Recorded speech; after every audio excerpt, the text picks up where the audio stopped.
yoo dogongoraan badii takka daleyde toltuu boodaan dalage toltuun ati daleydu san badii ati isii dura daleyde san siif tolchiti. obboleessa kiyya obboleytiiti rasuulli rabbii sallallahu alayhi wasallam akki jedhu وأتبع السيئة الحسنة تمحوها.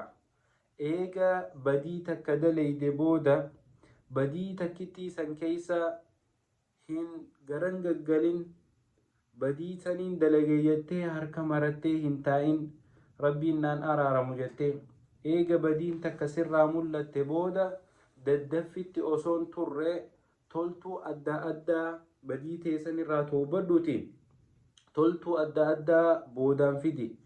yoo ati toltuu adda addaa eega badii daleyde boodaan fidde rabbi subhaanahu wa ta'aalaa badii ati daleyde sanuu toltutti si jijjiiruun malaa jechuu. obboleessa kiyya obboleytiitiyya ilma namaa tahee kan balleessine hin jiru. ilma namaa tahee kan dogongorre hin jiru. ilma namaa tahee kan diliin daleyne hin jiru.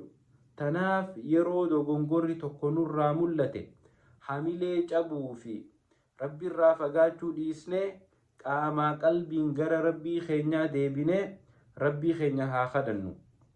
obboleeyyan addunyaa tanarratti yoo waa takka balleessitee murtiin sitti muramtee mana hidhaatitti si darban yoo ati mana hidhaa keessatti hidhamte san keessa waan duraan itti alatti kasasamtee itti hidhamteen san irraa fagaattee amala gaariin namaa wajjin jiraattee toltuun adda addaa mana hidhaa san keessatti sirraa mul'atte warrummaan dursi hidhe kanaahu yoo dur amata 10 sin muran amata 5 sirraa irrisan amata adda addaa sirraa irrisaniiti akka hidhaan tun sii sablattu godhanii jechuu.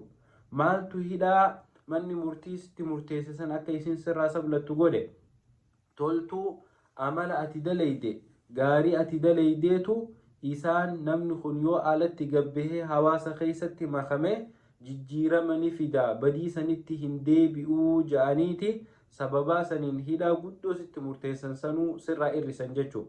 rahmanni rabbii garuu rahmata ilma namaa kana caala. kawarri addunyaa tanaatu hangas takka jijjiirama amala keetiitiif rahmata sii godhe rabbiin caalama badiin ati daleydu isa biratti xiqqoo rahmata isaatutu badiisaa dallansuusaatirra guddo. tanaaf yeroo badiin takka nurraa mul'atte badii teenya san toltuu jala finnee toltuu saniin badii teenya haa tolchinuu badii teenya haa haynuu isiniin jaha. salaamu alaykum.